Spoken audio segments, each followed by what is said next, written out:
第57章广告。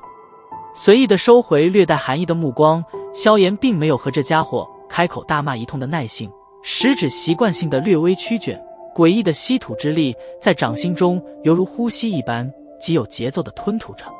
经过1年多的锤炼，萧炎对息掌与吹火掌的转换虽然不敢说到了炉火纯青的地步，可也能算得上是熟练之极。若是与人动起手来，绝对能保证在不迟延速度的情况下，将2种斗技迅速转化，以达到攻击伤人之效。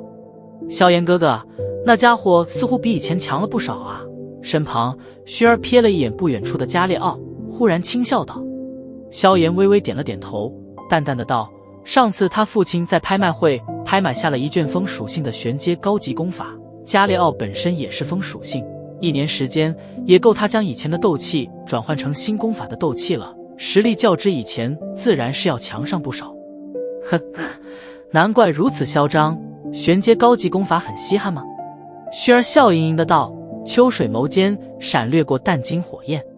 萧炎笑着摇了摇头，戏谑道，对你这随便拿本功法出来都是玄阶高级的小富婆来说，自然是不稀罕。听着萧炎的取笑，薰儿挺翘的玉鼻皱了皱，白了他一眼，有些幽怨的道，再稀罕，萧炎哥哥不也看不上眼吗？闻言，萧炎讪讪的笑了笑，赶紧对着高台上扬了扬下巴，道，拍卖会开始了。瞧着故作而言他的萧炎，薰儿只得无奈的摇了摇头，将目光投向灯火忽然亮起来的拍卖台之上。在无数道目光的注视下，身穿一套有些类似红色旗袍的亚妃连步逶迤地行上了拍卖台。那在红色旗袍的紧紧包裹下，显得凹凸有致的丰满身姿，顿时让得场内一些人的目光泛起了炽热。俏脸上带着妩媚的笑意，亚妃掩嘴对着台下娇笑着说了几句话，那股几乎让人小腹腾起邪火的成熟风情，轻易地将场内的气氛调得火热了起来。望着周围忽然火热起来的氛围，萧炎也是忍不住地咂了咂嘴，不愧是米特尔拍卖场的首席拍卖师啊，仅仅几句话就将某些自制力不强的男人变成了脑袋发热的雄性牲口。这个时候的亚妃若在上面随便拿件地摊上的便宜货，恐怕下面的一些人都会当成宝贝一样的买回去吧。望着火热起来的场内，亚妃心头也是略微有些得意，几年的历练让得她明白了自己的美貌对男人究竟有多强的吸引力。红唇掀起淡淡的笑意，眼波在台前转了转，当目光扫过那坐在肖战身后的少年之时，却是不由得微微一愣。少年目光虽然看似在盯着台上，不过那双游离不定的漆黑眸子却是让的亚妃知道，这小家伙似乎并未对他的容貌表现出多大的兴趣。当下黛眉不由得有些诧异的轻扬了扬，将目光从萧炎身上不着痕迹的移开。亚妃红唇微起，轻笑了一声，拍了拍玉手，笑盈盈的道，各位，亚妃也知道你们此次的目的，所以拍卖会前面的一些开头菜便是被省略而去，压箱底的东西直接出场。说着，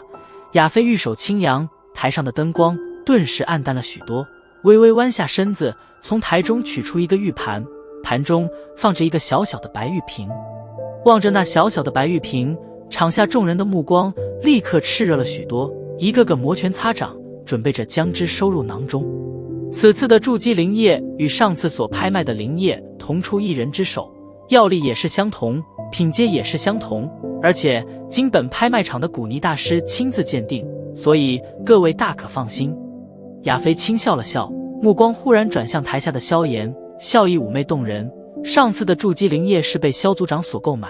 而萧族长在购买了灵液之后，萧炎少爷便在1年时间内从3段斗之气跳到了8段斗之气，这其中是否有筑基灵液的缘故，呵呵，亚妃也不知道。话到最后，亚妃美眸中闪过狡黠。听着亚妃此话，场中的目光顿时转移到了前排那上还有些愕然的萧炎身上，惊叹的声音不绝于耳。虽然萧炎那恐怖的修炼速度早已经再次传遍了乌坦城，不过很多人并未亲自所见，如今有机会亲眼见识，自然是少不了一番感叹。当然，与此同时也加深了他们对筑基灵液势在必得的念头。不远处，望着被称为焦点的萧炎，加列奥阴冷地扯了扯嘴，脸庞上充斥着不屑的冷笑。被众人注视，萧炎有些不自在地扭了扭身子，心头实在是有些哭笑不得。这女人实在是太精明了，竟然拿自己出来做免费广告。现在有了自己这一个活标本，恐怕台上的那些筑基灵液的价格会涨幅足足2-3层左右。唉，这女人不做商人，简直就是浪费。再次感叹了一声，萧炎虽然心头被周围的目光搞得有些烦躁，不过一想到台上拍卖的东西是自己的，也只得无奈地摇了摇头，狠狠地剐了一眼台上巧笑嫣兮的亚妃。被萧炎瞪了一眼，亚妃未有丝毫畏惧，反而大胆地回了他一个妩媚成熟的诱人微笑，让得坐在萧炎身后的几位男子暗暗地咽了一口唾沫。第一瓶筑基灵液拍卖价格15000。台上笑意盈盈的亚妃直接狮子大开口，将筑基灵液的价格翻了接近1倍左右。好狠！台下听着这价格，萧炎咧了咧嘴，暗自摇头，女人果然是最狠的生物啊。